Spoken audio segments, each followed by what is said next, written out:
Bonjour à toutes et à tous. Merci de suivre RTI 1. Bienvenue dans ce 6h30.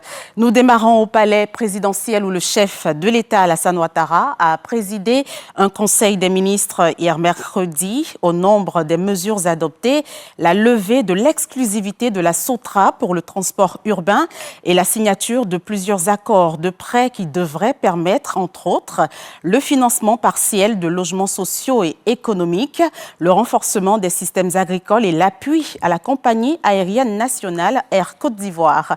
Je vous invite à suivre le compte-rendu de cette rencontre lu par le porte-parole du gouvernement. Au titre du ministère des Transports, en liaison avec les ministères concernés, le Conseil a adopté un décret portant approbation de l'avenant numéro 02/2024 à la Convention de concession entre l'État de Côte d'Ivoire et la Société des transports abidjanais, la SOTRA, pour l'exploitation du service public de transport collectif de personnes dans le Grand Abidjan et les villes de l'intérieur du pays. Cet avenant réaménage les modalités de la concession actuelle de la SOTRA dans la perspective de l'avènement de nouveaux modes de transport public tels que la ligne 1 du métro d'Abidjan sur l'axe Anyama-Port-Boué et les BRT, dont le BRT Est-Ouest sur l'axe Yopougon-Bingerville, qui sont en cours de réalisation. À cet effet, il lève l'exclusivité accordée à la SOTRA et ouvre le réseau public de transport concédé à l'exploitation de nouveaux opérateurs en vue de répondre aux défis actuels de la mobilité dans le Grand Abidjan et dans les grandes villes de l'intérieur du pays.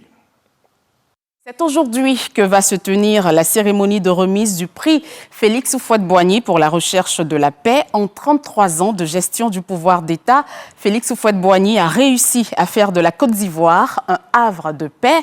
L'histoire retient également du premier président ivoirien son engagement dans la résolution des conflits à l'international, dont celle de l'apartheid en Afrique du Sud et son implication en faveur d'un apaisement de la crise israélo-arabe au Proche-Orient. Notre reporter Mahama Traoré nous replonge dans l'œuvre de paix du premier président ivoirien. Nous avons préféré, nous, le dialogue que nous considérons comme l'arme d'effort. Le dialogue comme l'arme d'effort pour ériger une paix durable au sein et entre les nations. 32 ans après son décès, le sage de Yamoussoukro, Félix Houphouët-Boigny, continue encore de marquer les esprits. Vous remarquez les conflits qui ont lieu actuellement. Ils en sont maintenant au stade des négociations, que ce soit en Ukraine ou bien avec ce qui se passe à Gaza. Donc je pense que la méthode préconisée par Félix Houphouët-Boigny est toujours d'actualité. Toutes les fois qu'il y aura des problèmes entre vous, problèmes économiques, problèmes politiques, problèmes sociaux, le plus important, c'est de comprendre que vous êtes des frères et que vous devez vous parler pour trouver des solutions qui vous arrangent tous. Voilà l'essence de son message. Félix Houphouët-Boigny ne se limitait pas qu'à prôner le dialogue. Il s'engageait à le pratiquer pour parvenir au dénouement des crises. L'histoire retient ainsi son rôle majeur de médiateur dans la crise de l'apartheid en Afrique du Sud. On pensait qu'il était un soutien de l'apartheid parce que Houphouët demandait qu'on discute avec ce système odieux de l'apartheid. Et que c'est dans ce contact direct et dans ce dialogue qu'il pourrait réaliser que nous sommes tous des hommes et qu'il faut qu'on se traite à égale dignité.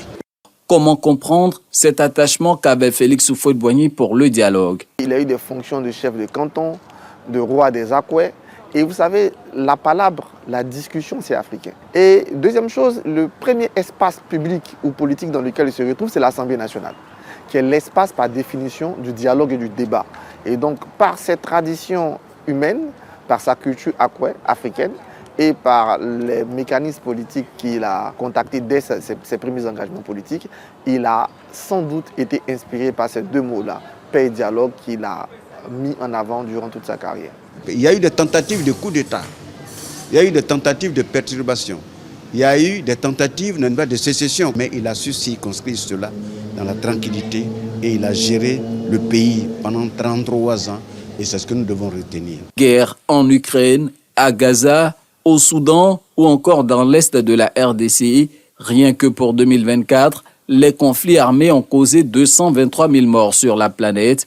C'est dire que 32 ans après son décès, la parole d'évangile du sage de Yamoussoukro, fondée sur l'exhortation à la paix et à l'amour du prochain, résonne encore dans le temps.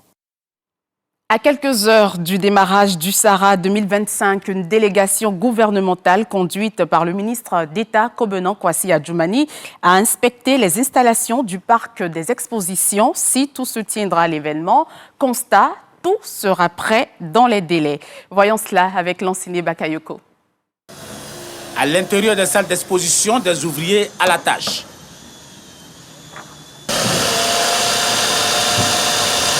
Ils font les derniers réglages et les ultimes touches, certains sur les échafauds pour mieux fixer les toitures, d'autres rabotent les planches ou soudent des fers de raccordement, d'autres encore posent les dernières couches de peinture sur les abris.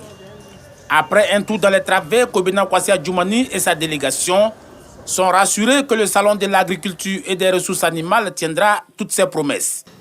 Et l'occasion est belle de montrer à la face du monde notre potentialité en matière agricole. Nous avons invité plusieurs pays et celui qui est à l'honneur cette année, c'est bien la Chine. Stand, zone d'animation et de restauration, les infrastructures prévues seront donc prêtes à temps et conformes aux standards requis pour accueillir les exposants. Également effectuée la logistique, notamment l'agencement des pavillons, les installations techniques et les mesures de sécurité. Signe de l'engouement, ces tracteurs stationnés. Je voudrais, à l'endroit des Ivoiriens, lancer ce grand appel. Nous leur demandons de venir nombreux à ce salon, de montrer à tous ceux qui viendront pour des visites que la Côte d'Ivoire est soudée autour de son salon. Le Sahara, véritable vitrine du potentiel agricole de la Côte d'Ivoire et de l'Afrique de l'Ouest, s'impose au fil des éditions comme un rendez-vous incontournable pour les professionnels du secteur. Le salon vise à renforcer les partenariats, favoriser les investissements et promouvoir les innovations en matière de production agricole et de gestion des ressources naturelles. Et les événements s'enchaînent dans notre pays. C'est parti pour la 5e édition des Journées de la fonction publique. Le lancement a eu lieu mardi à l'auditorium de la Primature. Bilan et perspective des actions de transformation du service public, c'est le thème cette année. La ministre d'État Anne-Désirée Ouloto invite l'ensemble des fonctionnaires à s'approprier ces journées et à prendre d'assaut les sites d'activité dans les 15 régions retenues. Compte rendu signé Grace Kando. Le ministère d'État, ministère de la fonction publique et de la modernisation de l'administration, remet le couvert pour la 5e édition des Journées de la fonction publique, dénommées JFP. Ces journées sont des occasions de partage d'expériences, de bonnes pratiques et d'introspection pour les fonctionnaires. Les Journées de la fonction publique ont été instituées par l'Assemblée générale des Nations unies depuis 2006, avec pour objectif de célébrer le service public et de valoriser le rôle de ses animateurs, notamment les fonctionnaires, dans le développement des communautés. En plus d'Abidjan, 15 régions de la Côte d'Ivoire sont retenues. Au menu des activités, table ronde, panel, ateliers cliniques et décoration. Pour cette 5e édition, le thème retenu est « Bilan et perspective des actions de transformation du service public ».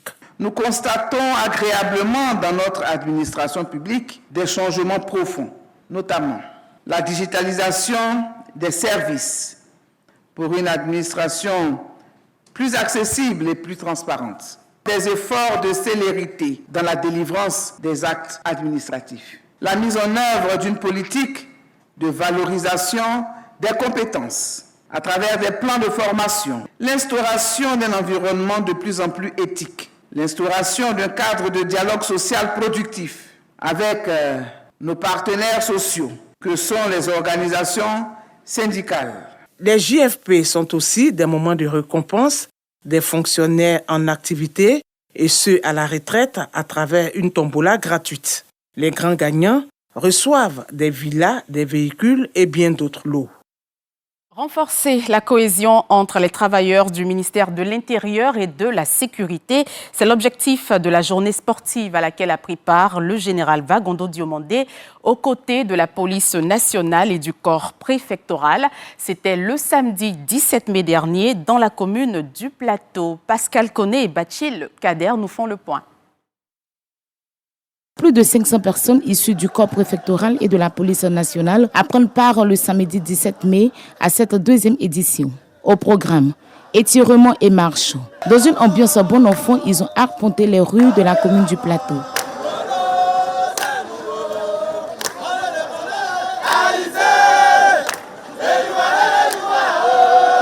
Cette journée sportive vise à consolider les liens fraternels entre tous les acteurs du ministère. Le sport, c'est facteur d'émulation, facteur de cohésion et justement facteur de bien-être. Donc de temps en temps, il est bon qu'on se retrouve tous ensemble comme ça, tout grade confondu, pour travailler physiquement notre corps. En tout cas, je suis heureux d'être ici. Une journée saluée par les participants. C'est une très bonne initiative. Vous voyez là, aujourd'hui, on ne sait pas qui est qui, on ne sait pas qui est DG, qui est ministre. Nous sommes tous ensemble, nous communions ensemble.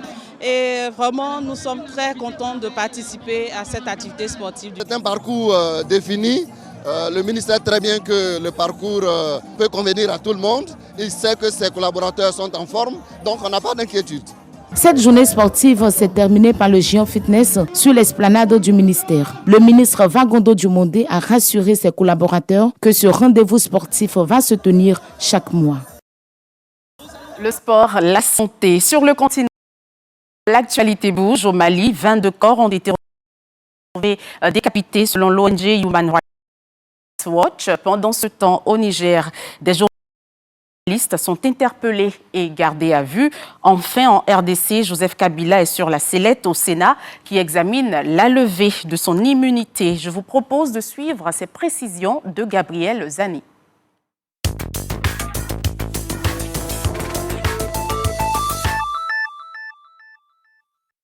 Au Mali, Human Rights Watch interpelle les autorités maliennes de transition sur l'exécution d'au moins 22 hommes par l'armée à Diafarabé, région de Mopti, dans le centre du pays.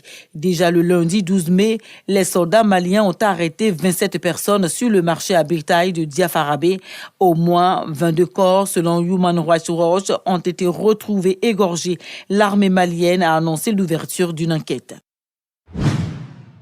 3 journalistes de la radio Sahara FM au Niger ont été interpellés le 8 mai dernier par la police. La raison, leur média a relayé la veille un article publié par LCI Africa, un média en ligne français. L'article rapportait que le Niger aurait discrètement mis fin à ses accords de coopération en matière de renseignement avec la Russie et la Turquie, jugeant les équipements fournis inefficaces. En RDC, une commission spéciale du Sénat examine la levée d'immunité de Joseph Kabila. L'ancien président est accusé par la justice militaire de complicité avec la rébellion AFC M23. Son entourage dénonce une manœuvre politique du président Félix Tshisekedi.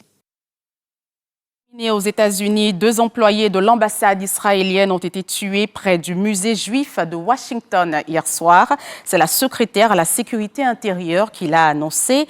Nous enquêtons activement, a-t-elle écrit sur le réseau social X. Quant à Danny Danon, le représentant permanent des Nations Unies d'Israël, il a dénoncé dans un communiqué un acte dévoyé de terrorisme antisémite. Et c'est la fin de ce 6h30. Merci de l'avoir suivi. Je vous retrouve demain. Passons une agréable journée et restons prudents sur les routes.